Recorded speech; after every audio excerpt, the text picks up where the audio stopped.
রাধে রাধে, হরে কৃষ্ণ। আজকের ভিডিওটা শুনলে আপনার একাদশী ব্রত পূর্ণ ফল দেবে। কারণ একাদশী ব্রত তপস্যার সমান। যেমন যোগীরা মাসের পর মাস উপবাস করে ঈশ্বর লাভ করেন, তেমনি একাদশী ব্রত একদিনেই সেই পুণ্য দেয়। আর শুধু একাদশী ব্রতই সব পাপ ভস্ম করে, ভক্তকে বৈকুণ্ঠ লোক দেয়, জন্ম মৃত্যুর চক্র থেকে মুক্ত করে। আপনি কি জানেন কেন একাদশী এত শক্তিশালী? কারণ একাদশী তিথিতে ভগবান বিষ্ণু নিজে জাগ্রত থাকেন, আর পাপরূপী রাক্ষসী একাদশী নামে একটা দেবী হয়ে পাপ খেয়ে ফেলেন। তাই এই দিন পাপের বোঝা হালকা হয় আর ভক্তির শক্তি বাড়ে। আপনি কি জানেন একাদশী ব্রতের নিয়ম কতটা কঠোর? দশমী থেকে দ্বাদশী পর্যন্ত পুরো 3 দিন নিয়ম পালন করতে হয়। কারণ দশমীতে পাপের প্রভাব শুরু হয়, একাদশীতে পাপ নাশ, দ্বাদশীতে পুণ্য স্থির হয়। তাই 3 দিনের নিয়ম না পালন করলে পুণ্য অর্ধেক হয়ে যায়। আপনি কি জানেন কি খাবেন না? লিস্টটা তো খুব লম্বা, কিন্তু দশমী আর দ্বাদশীতেও কিছু নিষেধ আছে। তাই প্রথমে দশমীতে কি খাবেন না? রসুন, পেঁয়াজ, যে কোনো মাংস, মুসুর ডাল, বেগুন বা তামসিক জিনিস। আর সূর্যাস্তের পর কোনো অন্ন নয়। খুব দরকার হলে ফলের জুস, ফল বা দুধ নিতে পারেন। কারণ দশমীতে সূর্যাস্তের পর অন্ন গ্রহণ মানা। কেন? কারণ দশমীতে পাপের প্রভাব বাড়ে, আর সূর্যাস্তের পর অন্ন খেলে পাপ লেগে যায়, আর পরের দিন একাদশীতে পাপ নাশ হয় না। আপনি কি দশমীতে সূর্যাস্তের পর কিছু খান? যদি খান তাহলে আজ থেকে বন্ধ করুন। দ্বাদশীতে সকালে ব্রত ভাঙলে বা সন্ধ্যায় ভোজন করলে সাত্ত্বিক খাবার নিন, নিজের ঘরে খান। কারণ একাদশী ব্রতীকে দশমী থেকে দ্বাদশী পর্যন্ত অন্যের ঘরের অন্ন, জল বা ফলহার এড়াতে হয়। কেন? কারণ অন্যের ঘরে অজানা তামসিক উপাদান থাকতে পারে, যেমন রসুন পেঁয়াজের গন্ধ বা মাংসের ছোঁয়া, আর ব্রত ভেঙে যায়। আপনি কি অন্যের ঘরে ফলহার করেন? যদি করেন তাহলে আজ থেকে নিজের ঘরে করুন। এবার আসি মূল প্রশ্নে, একাদশী ব্রতী কি খেতে পারেন? সবাই শারীরিক ক্ষমতা অনুসারে ব্রত রাখেন, তাই প্রথম ধরন জলাহারী, শুধু জল গ্রহণ আর কিচ্ছু না।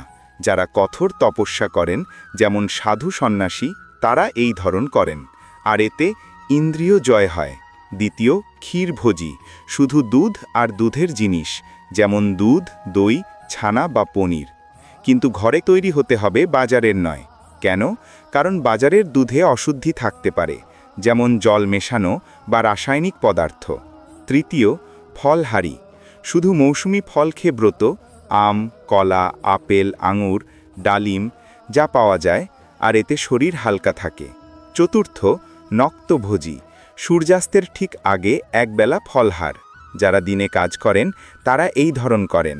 মনে রাখবেন, কোনো অন্ন নয়, চাল একদম নয়, সাধারণ চাল হোক বা সামা চাল। কেন?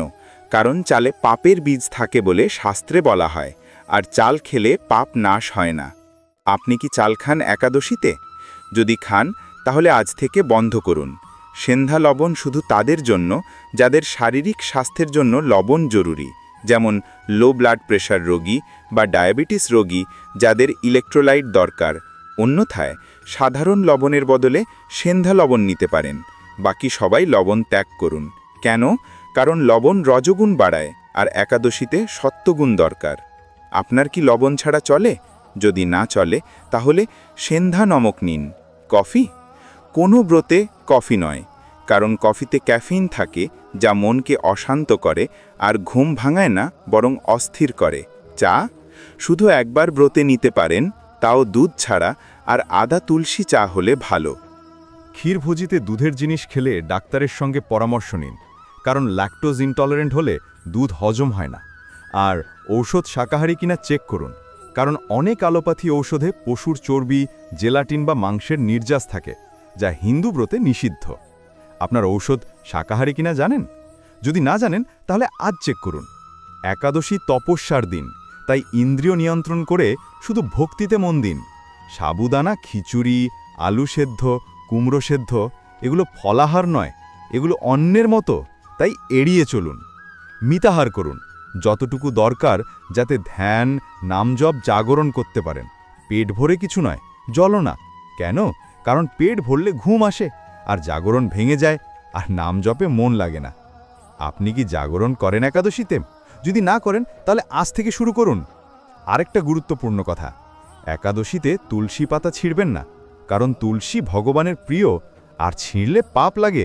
তাই আগের দিন তুলসী পাতা সংগ্রহ করুন। প্রসাদে তুলসী পাতা দিন, কারণ তুলসী পাতা পাপ নাশ করে। আপনি কি তুলসী পাতা ছিঁড়েন একাদশীতে?